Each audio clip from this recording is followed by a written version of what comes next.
What's going on, everybody? Today I have a really awesome guest. So, you're here because you don't want to live a normal life. You think being average is disgusting. You want to live the best possible life that you possibly can. Everybody in here, we're all striving to become financially free and aim to be extremely mentally and physically healthy as we possibly can. Well, the best way to get what you want, I got this from Tony Robbins, is he said to learn from and model those who have achieved exactly what you want.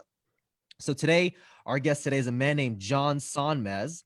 Now, John, he was actually able to retire at the age of 33, and he ended up moving down to Maui. But once he got there, he realized that it wasn't the nirvana that he was, quite expecting. It actually went through a huge depression. We're going to get a little bit more into that during the interview. Today, he does have three businesses, and this guy's fucking jacked. This man's 235 pounds of solid muscle. He's ran several marathons and is currently training to run an ultra marathon, which is 100 miles. As a matter of fact, before this interview, he just finished running 10 miles on a strained foot, like fucking David Goggins. John has a YouTube channel called Bulldog Mindset, which has 250,000 subscribers, and he teaches men how to become financially independent, get the physique they want, and get the girls they want. The Bulldog Mindset also has a lot of Stoic philosophies interwoven in there. We're going to dive deeper into that as well. By the end of this interview, you're going to feel like it's possible for you to accomplish the really big goals you have. You'll have the confidence that you too can live a life that you really want to live, and you'll get to see how mentally tough are you? How much of the Bulldog Mindset do you have? So John's going to direct you over there and show you how you can access that. So John, thanks for joining us today, man. Yeah, thanks, Greg. Man, that was the best intro that anyone's ever given me. I have to say, I have to have you write my bio from now on because that was excellent. Awesome, man. I appreciate that. So, John, I know that when you were 19, you got a job that was a well-paying job that allowed you to live a comfortable lifestyle as a software engineer. Walk us through, when did you start having thoughts about becoming financially free and becoming an entrepreneur? Yeah, so one thing I sort of figured out when I got this job. So it was kind of good that I got this job at about 19. I got a job making $75 an hour, which was insane. I think I was making like $25 an hour at that point, and this is like 20 years ago. And I moved to Santa Monica, California, like just put everything in my geo metro. I was like, yeah, I'll take the job, right? And when I got there, and I also had some per diem, so some of it was like tax free because I lived out of state, and so it was basically like the equivalent of making like 150 to 170,000 dollars a year, right? At 19 years old. So I was like, all right, I'm rich. I'm thinking, okay, can't get much better than that. Who's making much more money than I am? Especially at that age. And so I started like running the numbers. I started kind of calculating things. I was like trying to, kind of stacking my money, right? And when I ran the numbers, it was sort of like a sobering experience for me, right? Because I figured, I mean, this was a dream. Like, what I couldn't really make much more money than this as a software developer. Right, I had already just kind of hit the jackpot here, and so I ran the numbers and I was like, okay, how long before I'm a millionaire? Because that's like a good milestone, right? It's not rich, but it's, if you're a millionaire, that's a good milestone. So then I looked at, the let's say $150,000, and then I said, okay, well, I'm gonna have to pay taxes on that. So there goes like, a good like $40,000-50,000 worth of that, and then I have to live. And at the time I was like, okay, well, I can live frugally. I can live off of maybe like $30,000 a year, right? Just sleep on a mattress on the floor, which is what I did for a while, and try to save up as much money as possible. And so I figured, okay, so I could, if I saved every penny I have, I could probably save, maybe $70,000 a year. But even if I just gave myself the benefit of the doubt and said, okay, somehow I can scrape together and save $100,000 a year, okay, which wasn't really realistic, then it would take me 10 years to become a millionaire. But I forgot about inflation.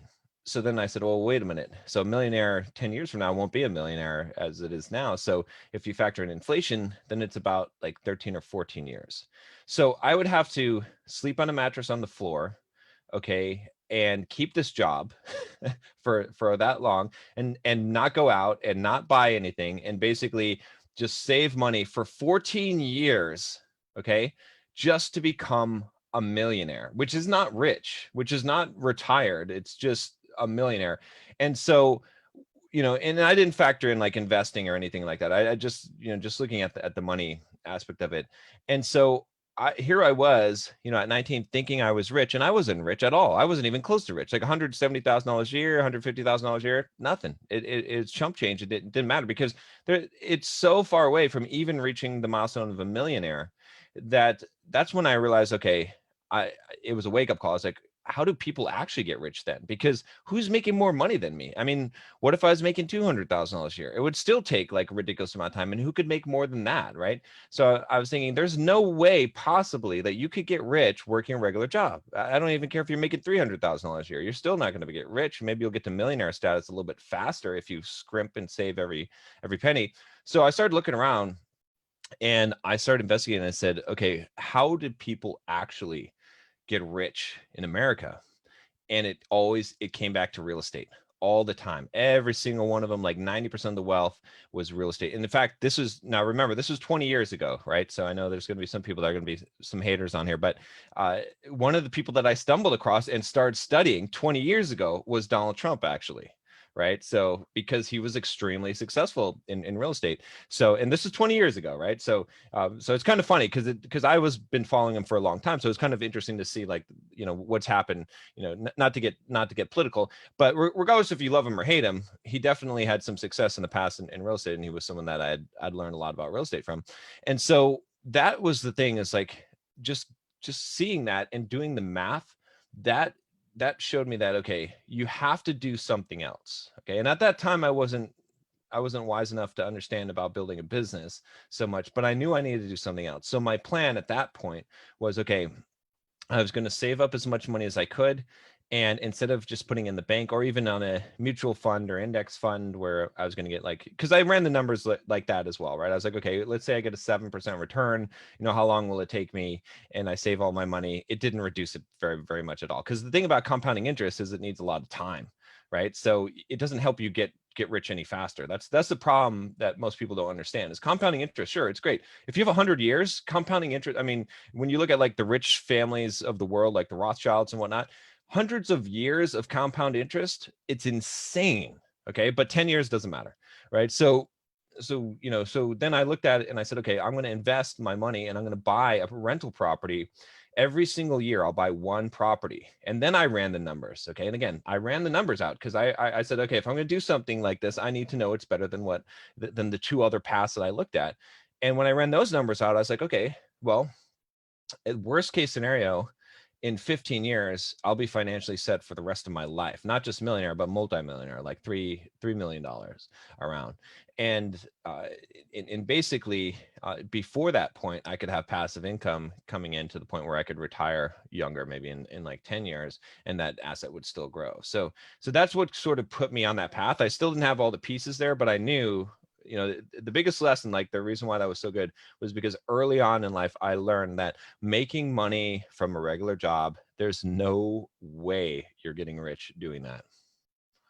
Yeah. Now, when you were going on this journey, like, so you basically it sounds like that you didn't really have too much mentors besides books and looking it up yourself. Is that? Yeah, pretty much. And it was just books actually it was books and hard knocks, right? It was just figuring some of the shit out. I spent hours, I still do. See, and this was also good because a lot of the stuff that I say about real estate investing or investing in general or life, it comes from here and spreadsheets, right? It's like I had to calculate this stuff myself because there wasn't a lot of really good material. Like nowadays, you can look online and there's so many sites. There's Bigger Pockets. There's YouTube videos out there. There's so much good content out there to teach you how to invest in real estate or to build a business and stuff like that. But back then, it was me in spreadsheets. I was like, and I would run I'd be at work and I'd show one of my coworkers and they'd be like, yeah, that's not going to work. You're ridiculous. Like there's no way. There's something wrong with your math there. And I'd double check. I'd be like, no, wait a minute. Look, okay, if I buy a property every single year, Okay. And I'm paying them down this much amount, and I have this depreciation and I'm getting this cash flow. Look, I'm going to be retired in like 7-8 years while you guys are still working here. And Yeah. you know, but I basically, and I made mistakes right along the way. Like I have so many stories of rental property mistakes, but yeah, it was whatever books I could find, which there weren't very many, and then just going out there and taking action. I mean, so many people are afraid to take action, right? That's the best way that we learn. You know, so what, you make a mistake and you move on, but the more action you take, then you know, the more mistakes you make, you get over those mistakes, and then you move on and you grow. But if you don't take action, you can read all the books you want, you can get all the mentors you want, but if you don't take action, none of that shit matters. Most definitely. So you really put in so much time and energy and effort taking action, failing and learning and getting feedback and then adjusting. So over the course of time, you stayed with your job while Mhm. at the same time purchasing stuff for real estate. And then you get to 33, you're able to like retire. You get what you want as far as you go down to go down to Maui. You wanted to play video games, and that was the kind of like life that you wanted. But why was it that once you achieved everything that you set out to do, the past 10 years or so you've been working towards, why was it a depressing moment for you rather than like a invigorating, like super fulfilled and like a championship moment? Right. Good question. So I think, let me connect the dot first and then I'll answer that question, the dots here, because when I retired at 33, it was not just from the real estate, right? So I had started building business and creating online courses and things like that. So that really accelerated that path of growth. So, but you know, my focus was on retiring young. That was my goal in life. And this is all why, part of why that depression happened, is because everything I remember, I had this epiphany at 19.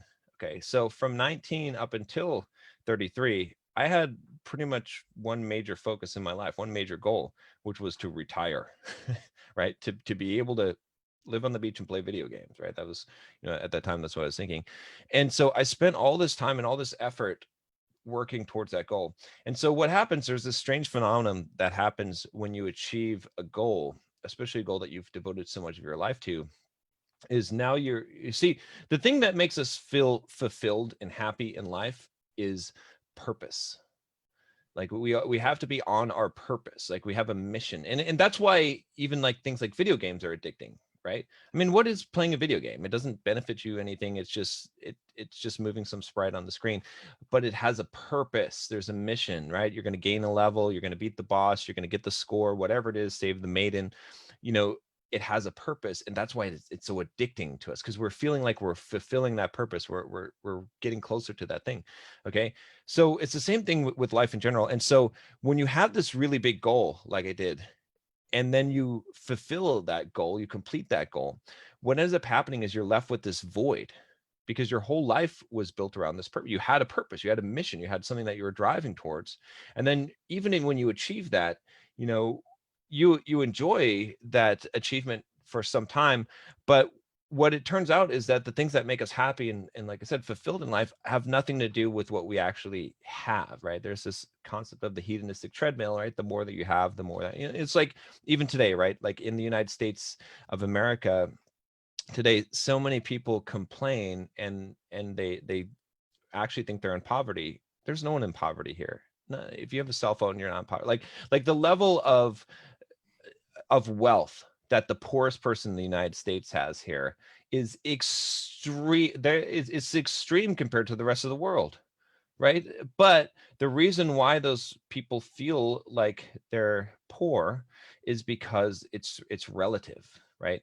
And and again, so you know, it doesn't matter if you get all these things, right? Because someone, you say, you know, people in the US are so much better off than they were 100 years ago, right? The poorest of the poor are rich in comparison, but they don't feel any more rich, because it's not about what you get or what you have, it's about who you're becoming in that process. And so what happened for me was, you know, I reached this goal, and in my mind, like reaching this goal was this amazing thing, and you're going to have, you know, celebrations and pop-up bottle of champagne and just like, yeah, okay, I'm retired, I'm rich now, I'm a millionaire, I never have to work again. And that wasn't the reality. The reality of the situation was that it really didn't feel any much different than normal life. And then, I tried to like play video games and just chill. And it was so depressing because I didn't have the purpose. I didn't have anything I was driving towards in my life anymore. And I just felt guilty the whole time. Like I should be doing something better than this. And so I couldn't actually enjoy it. And so, yeah, so eventually what ended up happening was I had to go back and go work. And I struggled with this for a long time in my life. Like just this concept of, you know, why can't you relax, John? Like, what's wrong with you? Like, why don't you just relax? Like everything, it doesn't have to be life or death. Like you don't have to push yourself to the limit every single day on every single thing that you do. And I tried to fix this defect in myself, right? And I went back and forth on this many times and, and tried to take off. And even after this happened, I had tried to like put my business on autopilot and hire a CEO to run it. And then I could just like, take my time and whatnot. And what I found finally, I think probably within the last 2 years, is that I thrive on pushing myself to the limit. Like that life is about going and pushing yourself. And that is where you find the most fulfillment and joy in life. And so it's kind of all connected, right? I think there's multiple things going on. One is just that anytime you achieve a goal and you achieve that goal, you're going to feel depressed if the goal is about what you get. Okay, so I have a new way that I set goals now. It's when I set a goal, like running this 100-mile race, it's not about what I get. It's not about even competing because I'm 230 something pounds. I'm not going to be winning that race, but what it's about is it's about who I become in the process. So my goals used to be about what will I get. Now my goals are about who I become. And that is critical because it's a never ending thing. Because at the end of reaching this goal, I'm not left without a purpose because I just leveled up, right? I've become, the whole point of it was something to stretch me towards so that I could grow, right? It's just looking for some anchor that I can toss my grappling hook to, something so that I can pull myself in that direction, it forcing me to grow. So that I think that was going on. And then, like I said, just this idea, this concept of, should you rest? Should you enjoy yourself and take and really no, we're not built to do that. We're built to push ourselves and to drive ourselves. Like the most best feeling I think that you'll have in your life, most content feeling, will be after a job well done, right? After you do some really hard work and you get it done. And that's, and that's the thing, is like, we're always fighting against that thing, like trying to take it easy, wanting to retire for the purpose of not having to work again. No, it's a wrong idea to pursue. Instead, we need to realize that it's when we accomplish things, when we push ourselves to our limits, that's when we feel the greatest achievement and sense of purpose, and we're really living our lives. And so, yeah, so that's kind of the journey that I took. Wow. So that's very powerful, man. So now you're like internally motivated and James Clear actually talks about this in his book Atomic Habits as well. And Jim Rohn talked about, it's not like what it is, like all about who you become at the end of everything. So at this point right now, you're running this ultra marathon, like, and you talked about purpose being like the biggest driving force. So if there isn't something like outside, like the external thing for the anchor to like, like, oh, this is what I really, really want. What's your purpose at this point? Like, what keeps you, like, who do you want to become? Yeah, it changes every, I actually really liked, it was kind of interesting because I sort of developed this philosophy, and then I saw Matthew McConaughey on, like, at some movie award or something, and he was like, he said something about who's your hero, someone asked me, and he said, it's me 10 years from now, right? And I was like, he's doing the same thing that I do, right? And that's kind of what it is. I envision myself of who I want to become. So it's always changing, right? It's always like I'm always envisioning who I'm going to become, not someone else, but my own version of myself. And that's really when my life started to change, is when I envisioned that. But it's connected to purpose too. And I think, because purpose, I've sort of discovered what I think is the best way to discover your purpose in life, because everyone is always asking, how do I find my purpose in life? And what I have found is that in order to find your purpose in life, all you have to do is think about the thing that you would do no matter what station you were in life, no matter what circumstances, and that no one can stop you from doing. You're already living your purpose. You can't do anything but live your purpose. It's just when you start to realize what that purpose is, then you can actively put your efforts towards that purpose. So, for example, right, for me, it doesn't matter if I was a janitor. It doesn't matter if I was a president of the United States. It doesn't matter whatever role I've ever been in my life. I've always learned the best way to do something, assimilated that knowledge as best as possible, and then taught it to other people. That's my purpose. I will always do that. If you look at all my businesses, if you look at all my jobs, you look at everything I've done, no matter what role I was ever in, I always did that. I always took what was out there, figured out a better way to do it, or how to simplify the knowledge, and then share it to other people. If I was a janitor, I'd figure out the best way to mop the floor, and then I would show the other janitors how to do that, because that's my purpose, right? And we're all living our purpose already. And all you have to do to discover your purpose is just look back on your life and just say, what is the thing that I always do? What is it that I always do?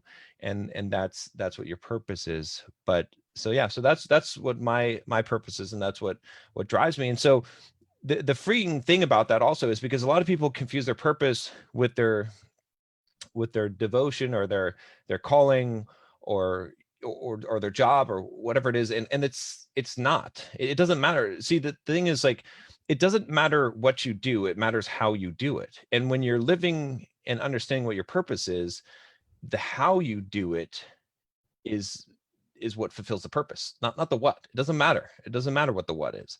And so, because we get so caught up and we're like, oh, should I do this or should I do that? I don't know if this is my passion, or I don't know if I'm going down the right road. All the roads are right. There's no wrong road. You just go down a road, and it's how you live your life and how you fulfill that mission, that purpose in life, that matters. Not to say that there's not some roads that are better than others, or just some choices to make in life. Of course there is in life and business. But ultimately, the thing that matters more is that you're picking something, and that you are choosing to bring out your purpose in that. And that's what brings the passion to it. Because see, we don't have passions for things. We bring passion to the things that we do.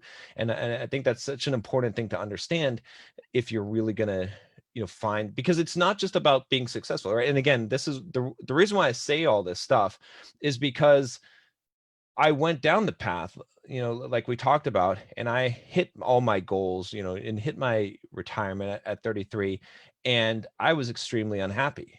And it was because I didn't understand these other higher level concepts, because I thought it was all about making the money, getting the girls, all of those things. And when I achieved all of those things, I realized it wasn't about any of those things. And you could have all of those things, and you could be worse off than you were before you had all those things. Instead, it was about who you're becoming, and understanding and living your purpose, and how you're doing the things that you're doing that matters. Holy shit, that was powerful. That was like fucking poetic. That's incredible, man. I gotta actually go back and listen to that again. That was like boom, some truth bombs. Like, okay, and I can definitely see that you are like, your purpose is in, like, you learn something and you go back and teach it. Is like, it's apparent in your Instagram how much action you take, but also your YouTube, having almost 3,000 videos.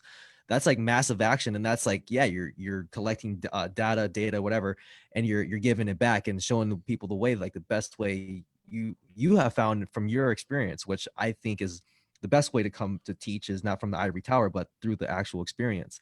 Yeah. Also, just speaking about the 3,000 videos on Bulldog Mindset, talk about, like, how did the Bulldog Mindset come about? Yeah. So originally that YouTube channel, it's kind of confusing, but it was called Simple Programmer, because that's my other company. One of my other companies is Simple Programmer.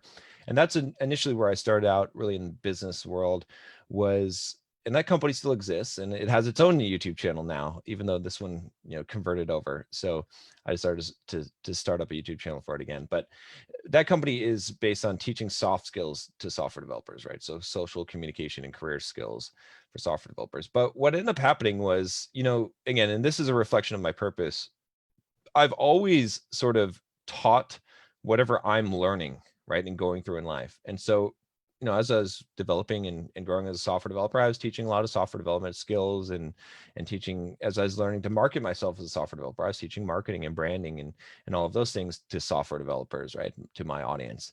And as I started, kind of hitting that retirement, where I hit that retirement, and I started really going through these changes.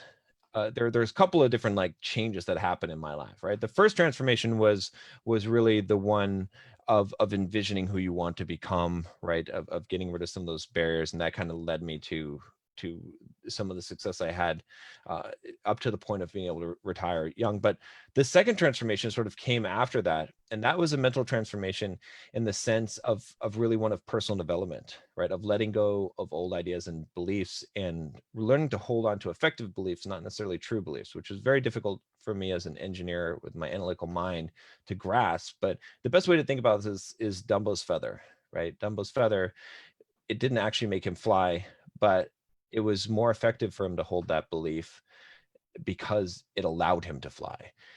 And so many times we're focused on the truth when we can't really know the truth, but instead we should focus on what beliefs and what ideas are going to be effective in our life, that are going to produce the results that we want, whether they're true or not. So I know that it's kind of a hard pill for a lot of people to swallow, but so I don't blame anyone that says that sounds like a little crazy, but believe me, I thought it was crazy as well.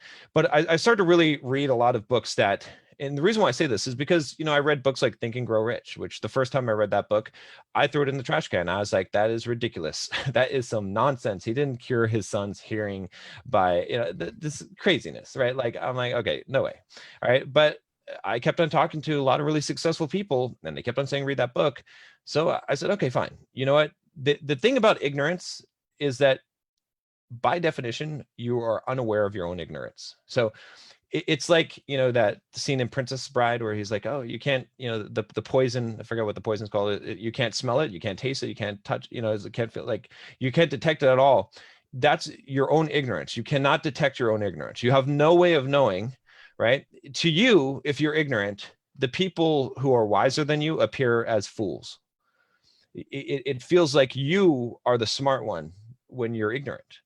And so what I basically said was, okay, if from now on in life, if someone's more successful than me, regardless if they seem like they're smoking crack, regardless of whatever kind of craziness they say, if they seem like they're dumb, I'm going to at least give them the benefit of the doubt, and I'm going to assume that they must know something that I don't know, or they're more intelligent than me or wise in me in some way, and I'm ignorant. Because if I make that assumption, sometimes I'll be wrong and it'll be they're just some idiot, but a lot of times I'll be right, and I will be the ignorant one, and I'll learn a lot and I'll grow a lot. And that's the only cure for your ignorance. Is the only way to, because you can't detect it. So I started to get really into like personal development books, How to Win Friends and Influence People, Psycho-Cybernetics by Dr. Maxwell Maltz, read all kinds of, classical type of books, Awaken the Giant Within, Tony Robbins, went to Tony Robbins' seminar, right?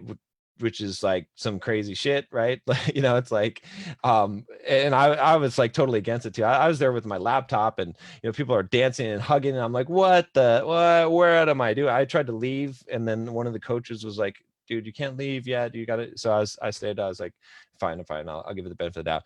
But that kind of stuff really changed my life, like in amazing ways. Like my whole personality changed, like everything changed, like all these things, my confidence, like all kinds of things that I didn't realize I was dealing with. I realigned my value systems, right? And I began to understand myself. I stopped putting expectations on people and stopped letting them put expectations on me. Like so many things changed. So I started teaching those things, a lot of those things, on the Simple Programmer channel. And it was good. I mean, a lot of people liked it as programmers, but it started to really have less and less to do with programming and even soft skills for software developers. And, at the same time, I was getting a lot more physically fit. starting to run, I think training for marathons and stuff, and just, developing the kind of bulldog mindset, that work ethic that I have now. And a couple of times people had mentioned in the comments on some of the videos I made, they would ask me, and multiple people said this same exact phrase. They said, how do I get that bulldog mindset that you have? Right. And so after seeing it like 2 or 3 times, I was like, all right, that's something. Like, if multiple people are saying the same thing, they're thinking of the mindset I have as a bulldog mindset, then maybe it's about time that I create a new company focused on that. And kind of around that same time, I was also going through this third transition phase, really one into more of a masculinity, right? Because that was something also that I hadn't really connected with in life. It was like I felt like a grown boy, even though I was achieving all these things, and yet, I was like, what makes someone become a man? And I had to start grasping and tackling that. And so I was learning those things as I was kind of learning and developing myself. And so I started teaching those things. And so that really was where Bulldog Mindset came from. It came from this idea of, okay, I've got this new sort of life philosophy built on Stoic philosophy. Okay. And I'm teaching all these things as I'm learning and growing. And I want to really create something that's focused on helping men become men, right? Today, strong men, and understanding the Stoic philosophy, mastering their emotions, building themselves financially, like these lessons that I learned to build financial independence, the fitness type of lessons I learned to become an actual strong man, and then the dating and female dynamics type of lessons that I was learning as well. So that's where really Bulldog Mindset came from. Wow. And how long did it take you to transition from, basically boyhood to manhood, just psychologically? Yeah, that's a good question. So I would say that it was probably a period of about 2 years, that once I really started to focus on that. I mean, some of it was happening already as I was unlocking some of the things with like kind of Tony Robbins and personal development, right? But I started really reading a lot of literature on it, because there's not a lot of literature on it. Kind of the best literature, I would say, a friend of mine, Jack Donovan, he has a book called The Way of Men. Highly recommend that book. There's another book by Rollo Tomasi called, I just forgot the name The of it. rational male. Yeah, Rational Male. And then there's Iron John. That's more of like an interpretation of a fairy tale that has mythological, think Joseph Campbell type of content, but really good. And then I'm trying to think what else. Oh, David Data, The Way of the Superior Man, is actually really good as well. Highly recommend that book, especially for dealing with relationships, right? And understanding the masculinity in a relationship. And I think kind of Tony Robbins kind of started going me down this path, because I remember on the last day of the Date with Destiny seminar, he had, this was one of the things that clicked in my head.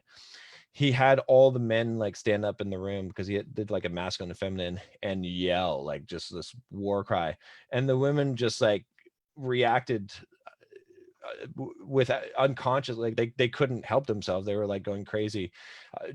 So I was like, there's something to this masculine force, and it's like I don't feel like I really have it. And so I really started exploring that, and I had a lot of fear and things in my life. And so what ended up happening, actually, in what I teach guys today about how that transition of becoming a man, was that I sort of discovered two main things that were required in order to become a man today. And it's the same thing. Like, if you look at our history of people, we used to have tribal rituals. We used to have initiation rites for manhood, right? And what you'll see is that these things kind of mirror the 2 points that I'm going to give you here. So the big thing I discovered is one thing: in order to become a man, you must kill your father, metaphorically, right? What this means is that you must dismiss the value systems of your father. It means that you must assume the king role, right? Because you have to get rid of the judgment and the idea that your value comes from the value that your father assigns you, right? Because as we're children, as we're young, right, the father is the man, the king of the house. It's his tribe, and you are valued in that tribe based on his value system. And so as a boy becomes a man, he must overthrow his father. He must say, I reject your value system. I am my own king now, and I have my own value system, and I don't rely on your judgment. I don't need your approval. I rely on my own judgment, my own approval. I say what things are good and what things are bad, not you. And that's hard. It's hard to do. And when I did this, I had a breakaway from my own father for about 2 years where he wouldn't even talk to me, right? I didn't allow anyone to put guilt on me.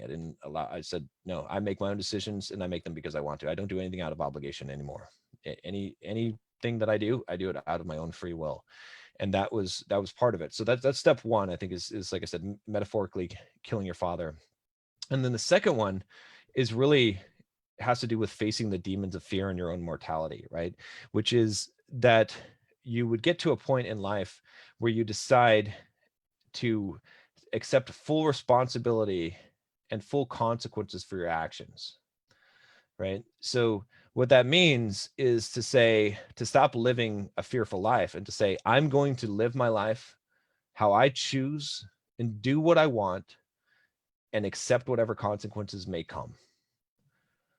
And that is a scary thing to do, right? To go out there and say, because we're always trying to live under some protection, right? Again, a lot of it's the protection of our father, but some kind of protection of the world, or some kind of escape from our consequences, or we play it safe. We build these fortresses around us. We try to build security, right? And instead it's to say, you know what? I'm going to go out there. I'm going to take my shot. If I die, I die. Right. And I realized I was living my life a lot in fear, and a lot of things I was doing were based out of fear. And the reason why it's so important, because a man must have courage. Courage is essential to manhood, and to have your own value system and to make your own judgment calls. Like, the biggest thing that defines a man, in my opinion, is having trusting your own judgment above any other thing. And so much of us and so much of the world relies on us accepting other people's judgment systems, right? We value ourselves based on what other people think of us, not what we think of ourselves. And it puts us in a bad place. So I had to go through that whole kind of process. And I say it took about 2 years, and kind of facing those demons and dealing with those things. And then, coming out the other end. You can even see it in my YouTube videos, right? Like, it's like, if you go back to my earliest videos on the YouTube channel, you can see the John that had the high pitched squeaky voice. I can't even impersonate it now, but I had this really high pitched voice. I lacked confidence to a large degree. It was a total different presence than the presence that I have now. And and that was like 5 years ago. So you can see, visibly, not just from a physical standpoint, but from the manifestations and the entire personality and my voice and tonality and all of those things, that transformation of going from boy to man. Wow. And I know that's not easy at first, right? You start giving yourself permission to go and break away from the crowd and decide to be on your own path. It's definitely not easy. Then once you're like, okay, once you get some reference experience under your belt and you see people start to react to you differently, then you're like, whoa, like this is crazy. This is like new territory. And it's funny enough because it's harder to do, like, to be able to, like, as you mentioned, not doing things, you don't do anything from obligation, you do it for free will because you want to do it. Right. And it's funny enough you mentioned that, because I find myself in that transition right now where I just watched a video of yours on YouTube where you were saying you don't have to explain yourself. And I have people who want to hang out, and I'm like, look, like I can't, and I have business stuff. We can hang out later on, and it's challenging to put your foot down in that way, because you care about these people, and they might get offended, right? But you're like, no, like this is how I decide to live my life. It's a very, very powerful concept just to go through internally. Now, yes, there's so when you type an email, this is kind of a good exercise, right? Because I never apologize, explain, or complain, right? So let's say that you're responding to someone's email that's like 3 days late, like you're 3 days late responding to it, right? Or you have to turn someone down.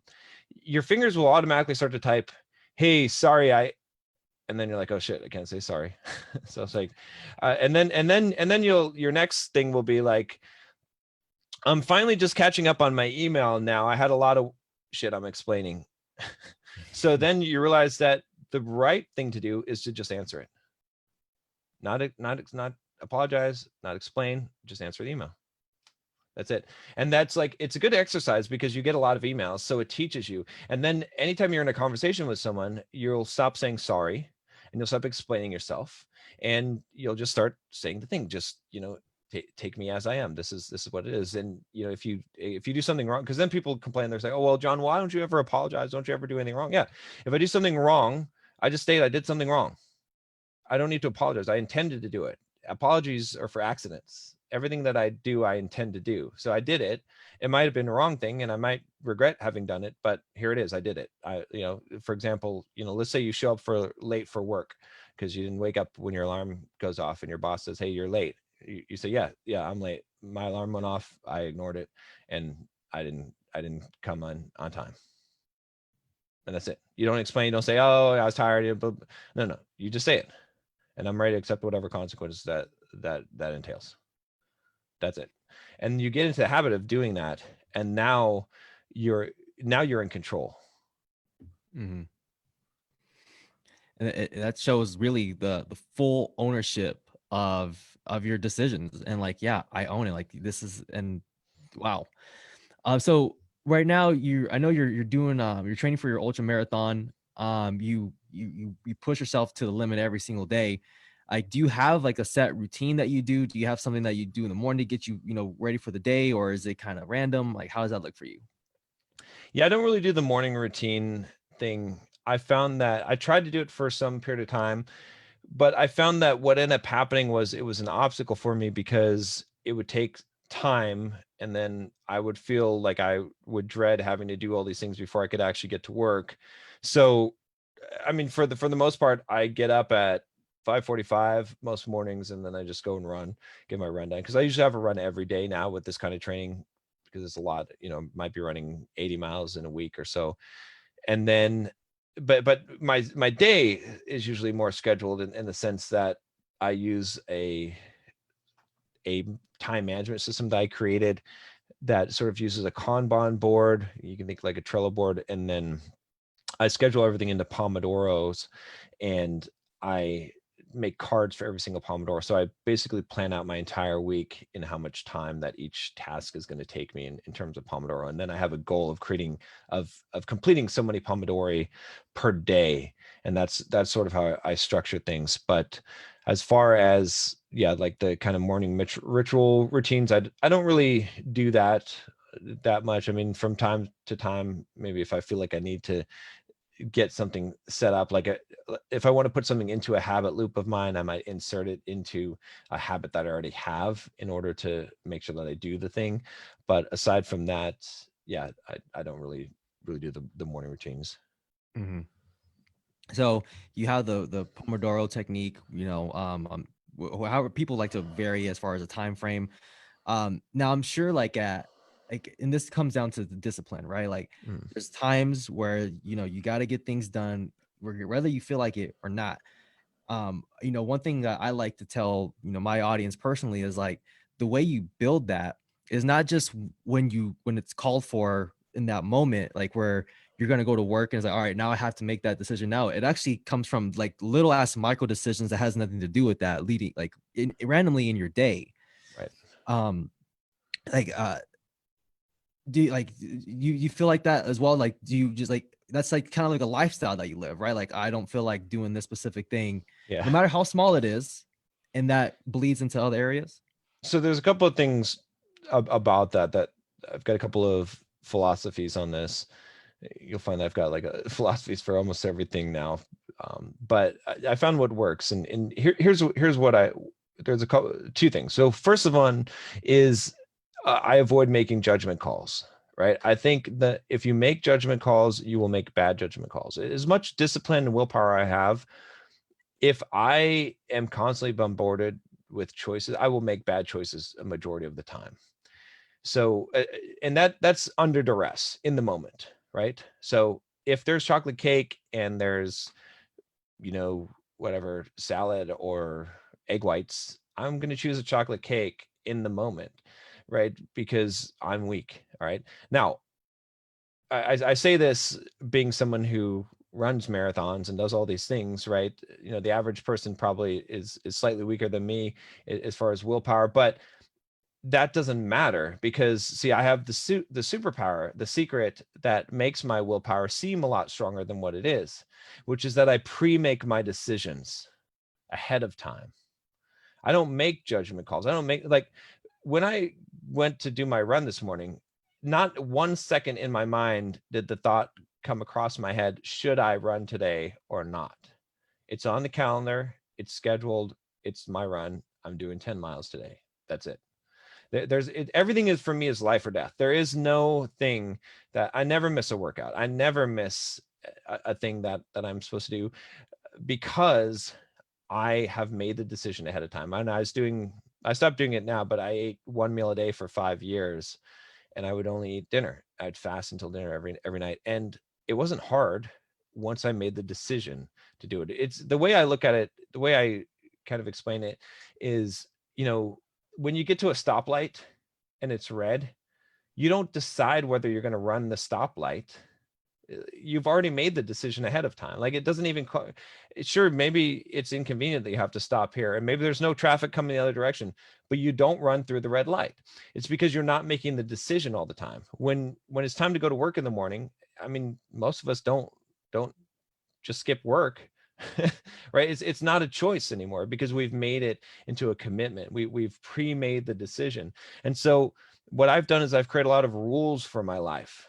Okay. And I always create rules for myself and I pre-make those rules ahead of time so that all I have to do is follow the rule.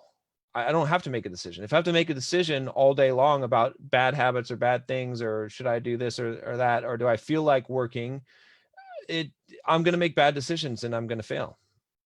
The other part of this that's connected to it is this idea of trusting yourself, of breaking trust with yourself. So most of us live lives where we do not trust ourselves. We have lost faith with ourselves. What I mean by that is that, well, here's a good example, right? For a lot of my coaching clients, what I do is I have them pick up their phone. Like on the first coaching call, I'm like, okay, I want you to just go to your clock app to alarms. And I want you to hold up your alarm screen. All right. Let me see what's on there. Right. And 90% of the people the guys that I coach, it's going to be like alarm at 5:30 a.m., 5:35 a.m., 5:40, 5:45, 5:50. Right. And I'm like, what the fuck is all that? Delete all those alarms except for one. You get one alarm. Okay. Because if you can't trust yourself to get up in the morning at the time that you told yourself you're going to get up in the morning, you can't trust yourself to do shit. How are you going to trust yourself to do anything in life if you are such a liar to yourself that you don't actually believe that you're actually going to get up when you said you're going to? It's not believing yourself. It's not believing yourself, right? So you've got this doubter, and there's a reason why you don't believe yourself. It's because you kept on lying to yourself, because you're like, oh, I'm going to get up in the morning, I'm going to go run, or I'm going to start eating healthy tomorrow, and then you don't.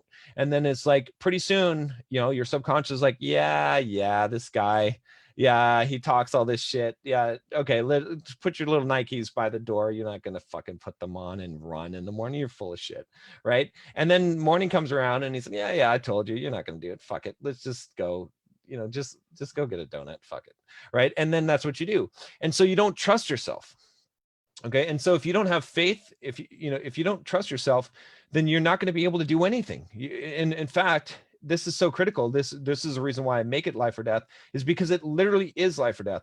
Because if I, in my mind, can't think a thought and make myself do it, if I don't have enough willpower, right? Ultimately, the way to find freedom is your ability to exert your will upon the world.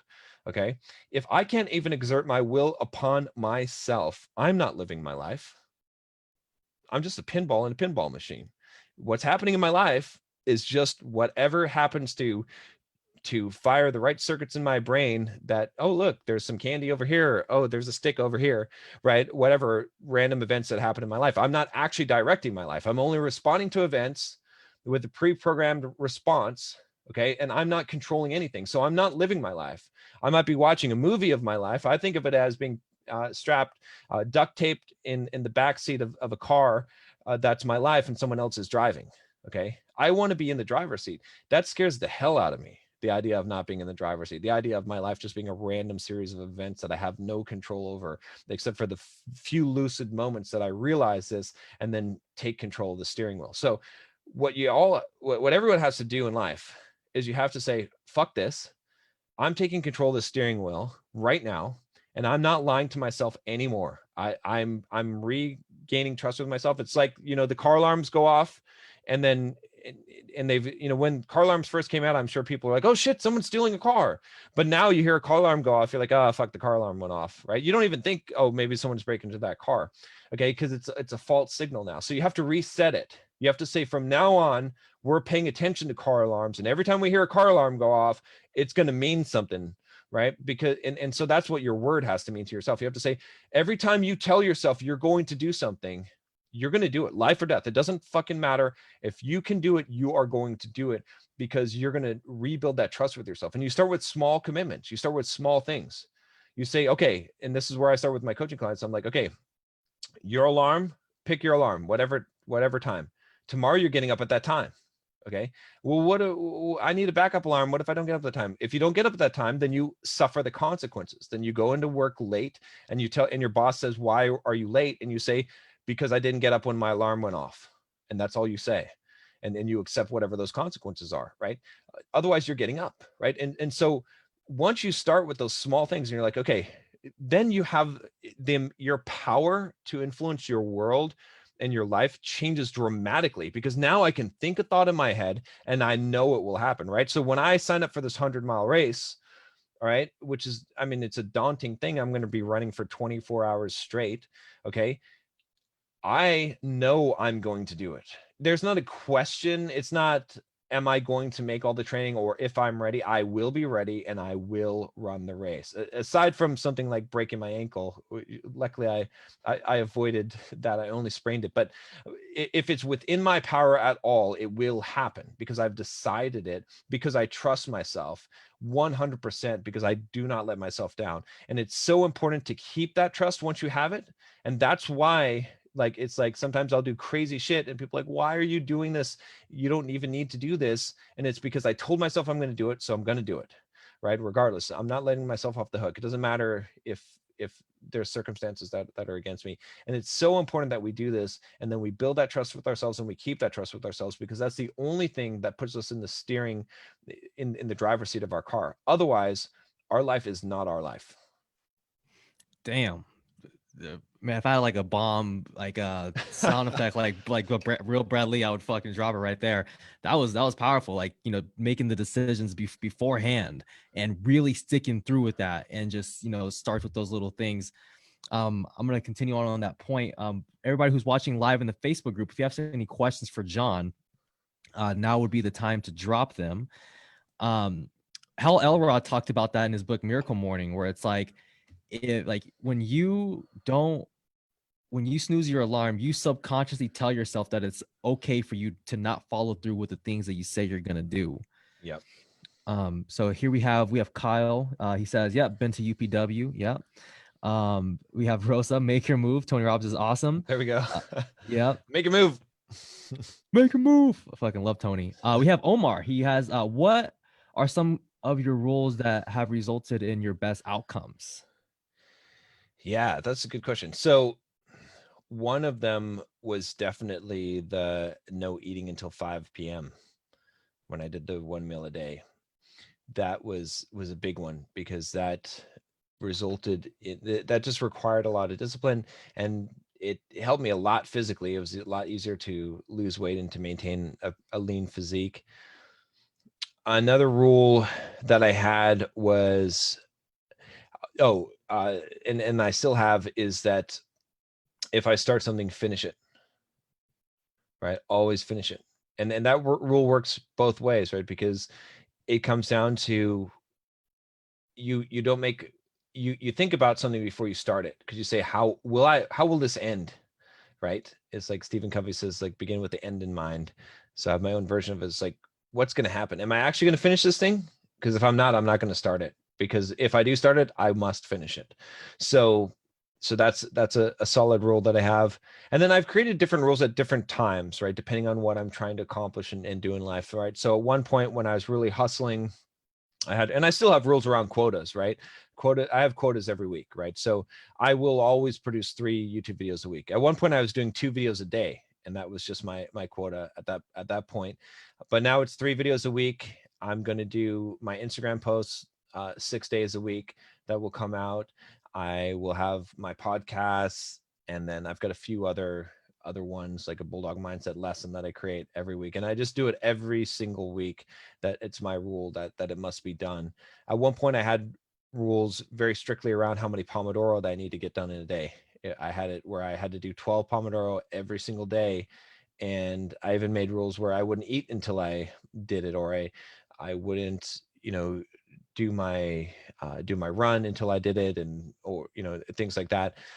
So yeah, so I think it's the way I would say like to use the rules is to use it based on what you need to accomplish. Like think of it like in the long term, right? What will happen if you consistently apply this rule day after day, and then define rules based on that. So that's basically what I've done. So for example, when I wanted to grow my YouTube channel and get 100,000 subscribers, what I did was I said, okay, and I have a system for this. I call it, so instead of setting goals, what I do is I have aspirations. Aspirations are things that are outside of your control.